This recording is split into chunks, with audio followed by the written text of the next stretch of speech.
मित्रों नमस्कार, मैं विनय कुमार सिंह।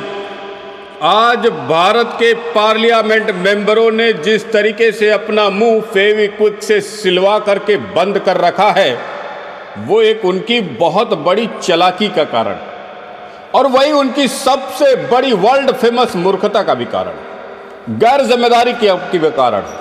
नालायकी का भी कारण है, बुजदिली का कारण है, नपुंसकता का प्रतीक है और तो और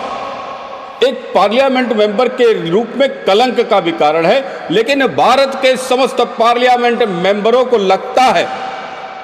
उनकी समझ में ये बात है, भारत का हर पार्लियामेंट मेंबर आज ये सोचने की कोशिश कर रहा है, समझने में की कोशिश कर रहा है, हमें बताने की कोशिश कर रहा है कि वो चालाक है और इस देश का सारा देशवासी, युवा, सब पढ़े लिखे बेवकूफ लोग। भारत का पार्लियामेंट मेंबर जिस विषय पर चुप्पी साध करके मूक बधिरों की तरह, गूंगे बहरों की तरह चुप बैठा है, वो बिल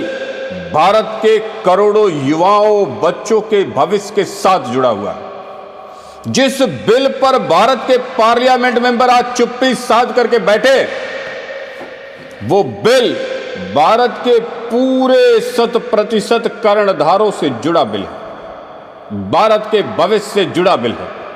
भारत के हर मार्ग से जुड़ा बिल है, भारत के हर गति से जुड़ा बिल है। ऐसे मामलों में भारत का पार्लियामेंट मेंबर होते हुए भी चुप्पी साध करके बैठ जाना, एक शब्द भी बोल ना पाना, नालायकी का, गैर जिम्मेदारी का, असमर्थता का, अयोग्यता का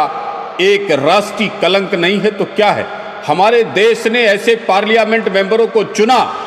जो करोड़ों बच्चों के, युवाओं के, विद्यार्थियों के जीवन से जुड़े बिल पर